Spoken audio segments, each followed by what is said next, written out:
The movie begins in a beautiful and quiet dense forest where everything seems quiet in the focal American wilderness. Then a man is running after something it seems he is hunting. A pig runs wildly through the woodland and a lot of people running after him. They are very fast people. They know how to hunt in group. Everyone of knows what to do.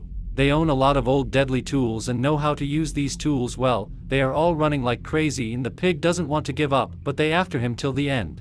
Pig runs fast through the forest before it springs a trip-wire trap and is impaled on a swinging branch full of spikes. Finally they got him. This is the end of running. Young Jaguar Paw, Rudy Youngblood, and all he is family coming to him. He has a sharp knife, puts the tapir out of its misery and eagerly now the got good hunt. Now it's time divide its internal organs between his fellow hunters. He dives its internal organs between his fellow hunters Curl Nose, Amilcar Ramirez, Smoke Frog, Israel Contreras, and Coco Leaf, Israel Rios.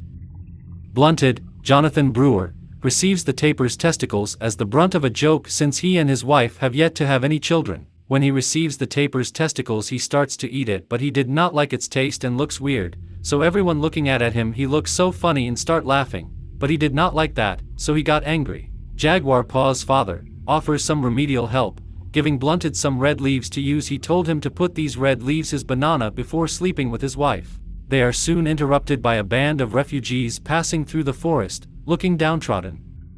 One of them, a fisherman, Hiram Soto, addresses Jaguar Paw and explains that their village was attacked and that they are seeking a new beginning. They exchange food before the group moves on, though Jaguar Paw is keen to know more about what happened. His father silences him and they return to their village.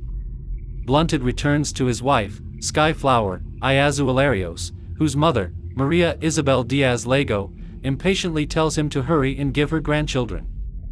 Moments after entering their hut, Blunted runs out screaming and holding his privates before seating himself in a water trough. Flint Sky falls to the ground laughing, as the leaves he gave Blunted were meant to cause a burning sensation when rubbed. Blunted yells at him but starts laughing with everyone else. That night, an old storyteller, Esperidion Acosta Cash, tells how man once received gifts from the forest until the forest had nothing left to give. The villagers begin to play music and dance, but Jaguar Paw's mind is distracted until the following morning. Jaguar Paw wakes early from a dream and notices fire torches quickly approaching the village. Warriors appear, igniting huts and apprehending the villagers.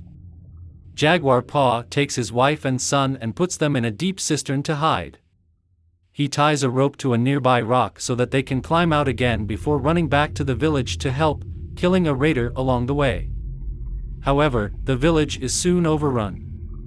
Blunted is held down while Skyflower is forced into a hut where she is presumably raped and killed. Jaguar Paw attempts to free his father but is knocked down by a raider. Middle Eye, Gerardo Terracena, a raider nearly killed by Jaguar Paw, nicknames him, Almost. Flint Sky tells his son not to be afraid as Middle Eye props him up and slits his throat. All the surviving captives are tied up and led away, attached to each other on long poles, while the children of the village are left with none but the dead for company. As the whole cane hunting party leads the captives into the forest, one of them, Snake Inc., Rodolfo Palacios, notices Jaguar Paw looking towards the cistern as they pass. Snake Inc. investigates but does not notice Seven and Turtles Run. He is, however, suspicious of the rope dangling into the hole and cuts it. Jaguar watches as the first captive, Pepe Suarez, is sacrificed, his heart ripped out and his head severed. The same fate befalls Curl Nose before Jaguar Paw is brought to the sacrificial pedestal. Seemingly accepting his fate, he waits until the high priest, Fernando Hernandez, stops due to a solar eclipse. The priest announces to the clamoring crowd that their god is pleased and begs for the sun to come back. However, the priest and the Mayan leaders are well aware that the eclipse will eventually pass. They use the celestial events to wield power over the public and their enemies. He then instructs Zero Wolf to get rid of the other captives. Jaguar Paw and the others are taken to an old ball court where they are instructed to run the length in pairs towards the forest at the end with a cynical promise of freedom should they make it. Blunted and Smokefrog are the first to run, but Blunted is speared in the lower back and Smokefrog is hit with a large stone before being finished by Cut Rock. Next, Jaguar Paw and the fishermen are told to flee. Jaguar Paw's necklace is ripped off by Middle Eye and thrown into the dirt. a dark omen, before he runs. Before Cut Rock can finish him, Blunted lunges and grabs Cut Rock by the leg, buying Jaguar Paw some time. Cut Rock kills Blunted with a single blow to the head, but Jaguar Paw breaks off the arrowhead in his own body and stabs Cut Rock in the neck. Cut Rock stumbles as Jaguar Paw stands, removes the arrow shaft from his side, and runs into the forest. Zero Wolf runs to his son and coaxes him into eternal sleep.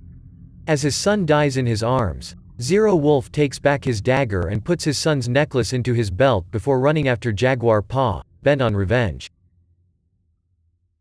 At one point, Drunkards 4 approaches a tree where blue paint which Jaguar Paw rubbed onto the tree, but he is bitten in the neck by an asp. Hanging Moss, Ariel Galvin, advises him to bloodlet for a quicker death. He is cornered and forced to leap over the edge of a high waterfall. He survives and stands on the riverbank, calling out to the Holcanes that this is his forest and his descendants will continue to hunt in it. As the Holcanes approach, Jaguar Paw, covered in black mud, confronts them and tosses a live wasp's hive at them, instigating the wasp. Jaguar Paw stops at a specific spot in the forest that he recognizes and turns to face Zero Wolf, who shoots an arrow into his shoulder. Though wounded, Jaguar Paw stands, waits, and watches as Zero Wolf charges at him with his dagger drawn. Zero Wolf fails to notice a tripwire and sets off the taper trap, becoming impaled on its sharp spikes. He dies as Monkey Jaw and 10 Peccary arrive. They chase Jaguar Paw to the beach where he collapses from exhaustion. When they catch up with him, they stop, staring at the sea where a small fleet of Spanish ships is anchored. Soldiers and missionaries are rowing to shore in small boats. Mesmerized, Monkey Jaw and 10 Peccary approach the shoreline while Jaguar Paw races back to the cistern. He finds that Seven has just given birth and pulls his family out of the cistern. Later, when the rain stops, Jaguar Paw carries his newborn son, followed by Seven and Turtles Run. They look back towards the Spanish ships and Seven asks if they should go to them. Jaguar Paw says that they should, instead, go to the forest and seek a new beginning.